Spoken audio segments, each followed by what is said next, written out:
better vehicle. Between 2009 and 2015, sales of electric cars around the world rose tenfold. Electric cars will be broadly competitive with conventional cars by 2025. And they have another advantage. So I put it in sport and insane mode. And then you just hit it. Wow!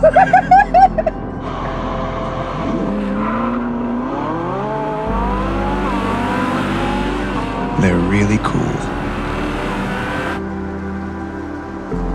But we have a long way to go.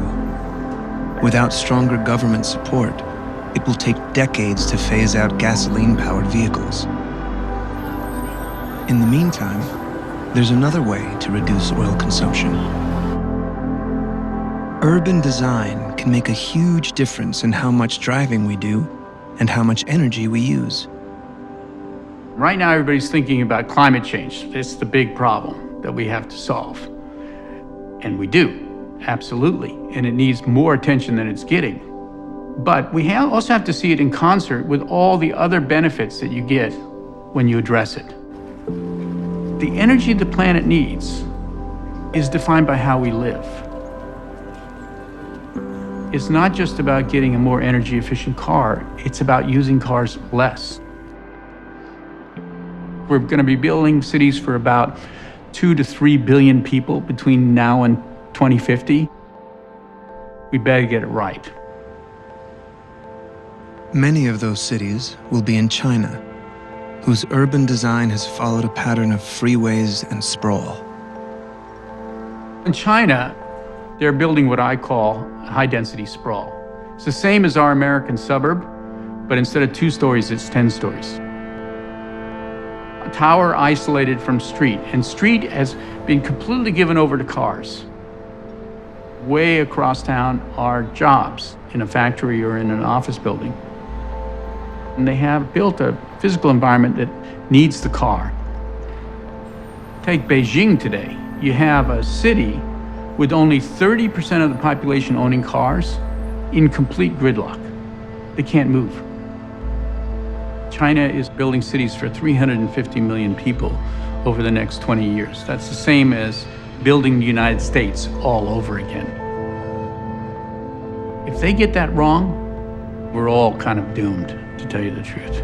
Because if those urban forms cause pollution and demand more and more energy, I don't think we're going to be able to solve the carbon problem.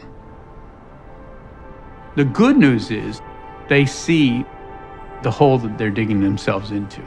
And if they get it right, then they can become a role model for the rest of the developing world. And it's fairly easy to get it right.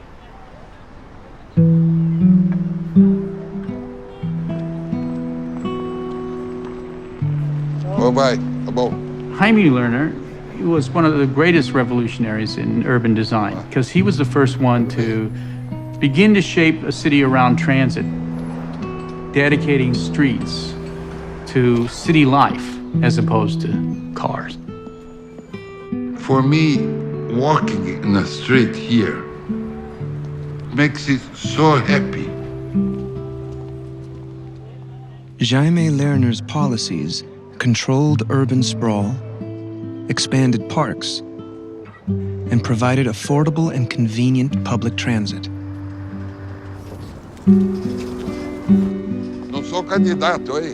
Being a mayor was the best times in my life, because you can do something. He invented the idea of bus rapid transit, treating a bus like it was a train. Bus rapid transit, BRT, the same performance than any subway and 50 times less expensive per kilometer.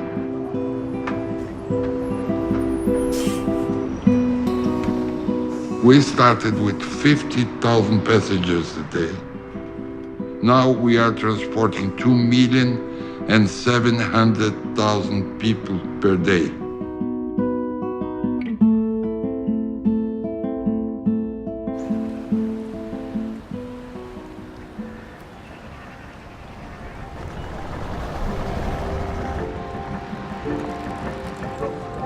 In central Amsterdam, most trips are made on bicycles.